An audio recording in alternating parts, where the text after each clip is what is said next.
परतीच्या पावसामुळे आधीच आर्थिक संकटात सापडलेल्या शेतकऱ्यांवर आता पीक कर्जाच्या वसुलीचे सावट आले आहेत.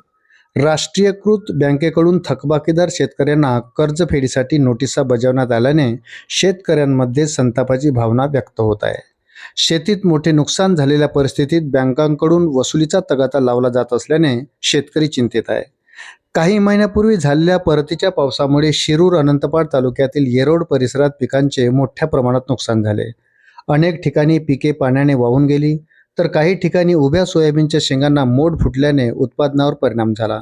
त्यामुळे शेतकऱ्यांचे मोठे आर्थिक नुकसान झाले आहे. अशा परिस्थितीत अद्याप रब्बी हंगामातील पिके हाती आलेली नाहीत. घरखर्च, मुलांचे शिक्षण, आरोग्य खर्च आणि इतर जबाबदाऱ्या सांभाळताना शेतकऱ्यांची आर्थिक परिस्थिती आधीच बिकट झाली आहे.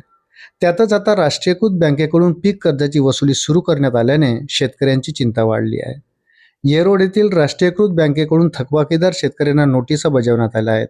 या नोटिसांमध्ये 14 मार्च रोजी लातूर येथे होणाऱ्या लोक अदालतीत उपस्थित राहून तडजोडीने कर्जफेड करण्याचे आवाहन करण्यात आले आहे.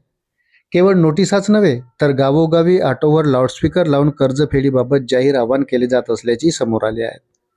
राज्य सरकारकडून थकबाकीदार शेतकऱ्यांचे 2 लाख रुपयापर्यंतचे कर्ज माफ करण्याची घोषणा करण्यात आली होती.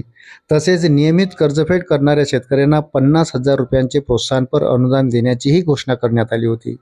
मात्र दुसरीकडे बँकांकडून वसुलीसाठी तगादा लावल्या जात असल्याने शेतकऱ्यांमध्ये नाराजी वाढली आहे. परतीच्या पावसामुळे नुकसान झालेल्या शेतकऱ्यांवर कर्ज वसुलीचा दबाव टाकणे अन्यायकारक असल्याचे मत शेतकरी व्यक्त करीत आहे. रब्बी हंगामातील उत्पादन हाती येण्यापूर्वीच कर्ज वसुली सुरू झाल्याने शेतकरी अडचणीत सापडले आहेत. त्यामुळे जिल्हा प्रशासनाने याकडे लक्ष देऊन शेतकऱ्यांना दिलासा देण्यासाठी हस्तक्षेप करावा, अशी मागणी शेतकऱ्यांकडून करण्यात येत आहे. अशाच नवनवीन अपडेटसाठी चॅनलला सबस्क्राईब आणि व्हिडिओला लाईक जरूर करा. धन्यवाद.